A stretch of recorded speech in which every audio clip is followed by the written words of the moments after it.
Assalamualaikum warahmatullahi wabarakatuh. Alhamdulillahirabbil alamin wa bihi nasta'in wassalatu wassalamu ala asyrafil anbiya'i wal mursalin wa ala alihi wa sahbihi ajma'in, amma ba'du. Bismillahi masyaallah la yasuqul khaira illallah, bismillahi masyaallah la yasrifu su'a illallah, bismillahi masyaallah ma kana min ni'matin faminallah, bismillahi masyaallah la haula wala quwata illa billahil aliyyil azim. Salawat serta salam marilah kita curahkan, kita hancurkan kepada Rasulullah sallallahu alaihi wasallam. Beliau teladan bagi umat di seluruh dunia. Alhamdulillah, pada kesempatan hari ini kita bisa bermuhasabah, kita bisa bermuhanajah untuk meningkatkan rasa cinta kita kepada Allah Subhanahu wa Ta'ala. Dan pada kesempatan kali ini akan saya sampaikan materi tentang keutamaan sholat tersebut.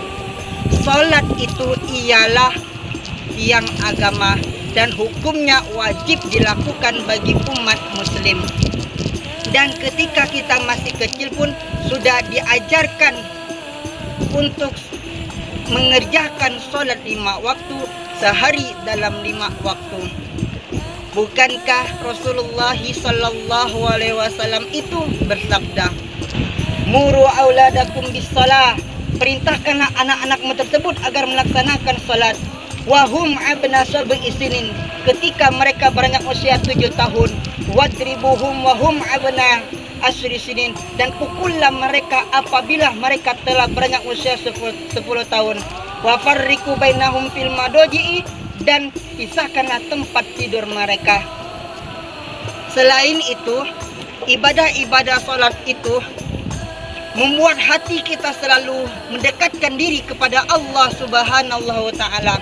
Dan amalan yang pertama kali yang dihisab oleh Allah Subhanahu wa Ta'ala, yang diminta pertanggungjawabannya kelak di akhirat adalah salat.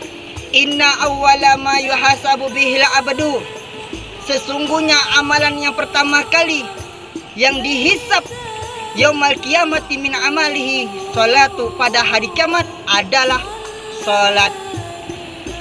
Oleh karena itu, pada kesempatan kali ini saya akan membahas tentang keutamaan faidah keutamaan di dalam salat.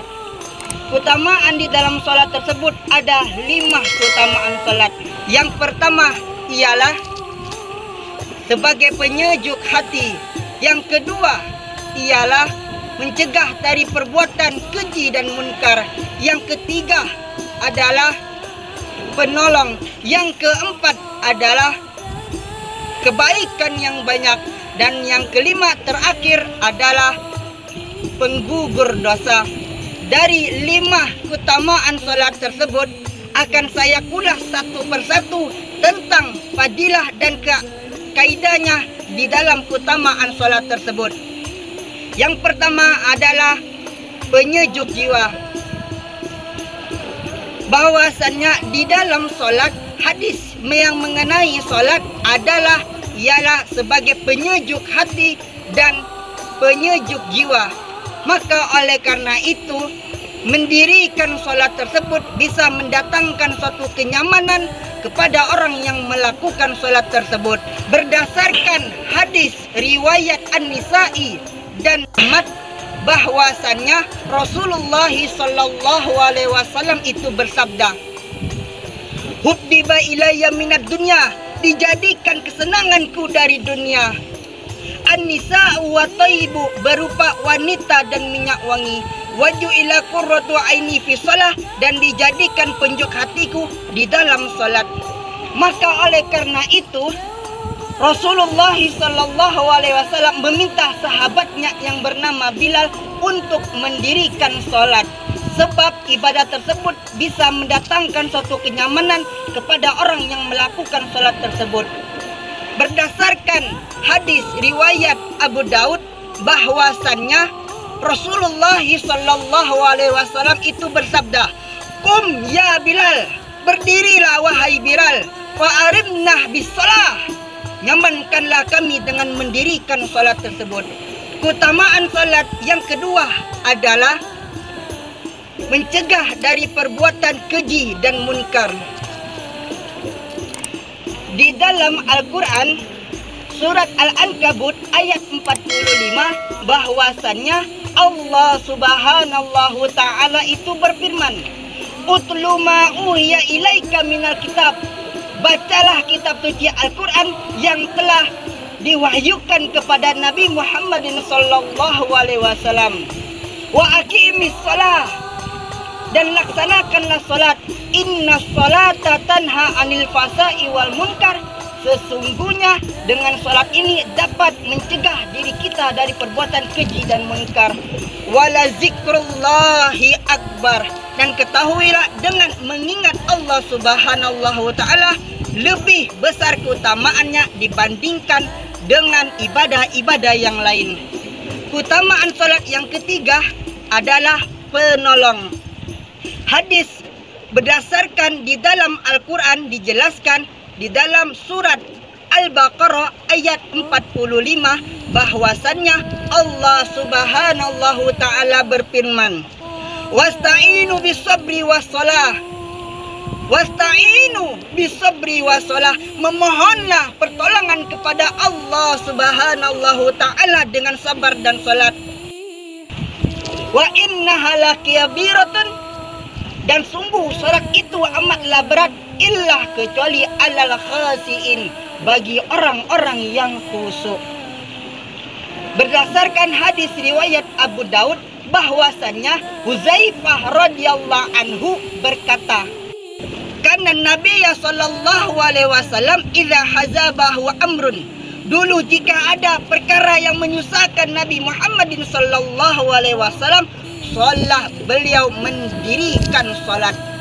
Keutamaan salat yang keempat adalah kebaikan yang banyak. Keutamaan salat tersebut bisa mendatangkan suatu kebaikan kepada orang yang melakukan salat tersebut.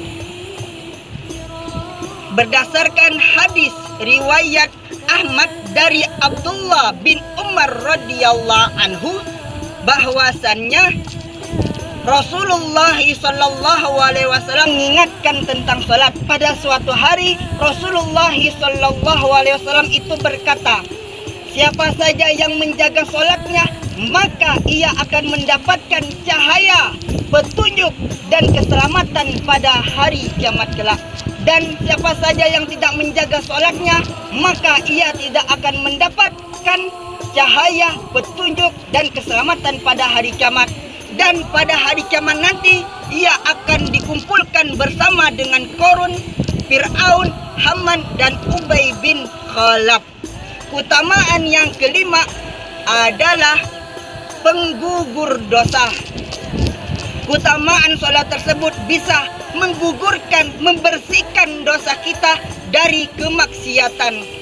Berdasarkan hadis bahwasannya diriwayatkan oleh Imam Bukhari, diriwayatkan oleh Abu Hurairah radhiyallahu anhu bahwasannya beliau pernah mendengar Rasulullah sallallahu alaihi wasallam itu bersabda, Ara'aitum law anna nahran bi babi ahadikum, bagaimana pendapatmu jika di depan pintu rumahmu ada sungai, yaktasilu minhu kulla yaumin, kemudian engkau mandi sehari 5 kali, hal yabqa min daranihi sayun, apakah terdapat kotoran di badannya? Para sahabat pun menjawab, la yabqa min daranihi sayun, tidak akan terdapat sedikit pun sisa kotoran di badannya. Rasulullah sallallahu alaihi wasallam pun menjawab lagi, fadzalika masalu shalawatil khamsi, itu adalah permisalan salat 5 waktu, yamhullahu bihi nal khotoya, bahwasannya Allah akan memberikan pahala kepada orang yang menjaga salat dan menghapuskan dosa-dosanya tersebut. Bersumber di dalam kitab Az-Zawajir karya Ahmad bin Hajar Al-Haytami bahwasannya beliau berkata, barang siapa yang menjaga salatnya, maka ia akan mendapatkan 5 kemuliaan. Yang pertama, dijauhkan dari kesempitan hidup. Yang kedua, dihindarkan dari siksa kubur. Yang ketiga, diberikan satu amalan menggunakan tangan kanan. Yang keempat, melewati jembat Shiratal Mustaqim seperti kilat. Yang kelima adalah masuk surga tanpa hisab. Sebelum saya mengakhiri apa yang saya sampaikan, ada satu mahfudzat yang sangat mendalam isinya. Undur maqala wala tandur maqala. Lihatlah yang dikatakan, jangan melihat orang yang mengatakannya. Syukran, inilah hada wabillahi taufiq walidayah wa ampun minkum ma'ana jabtalimikum. Wassalamualaikum warahmatullahi wabarakatuh.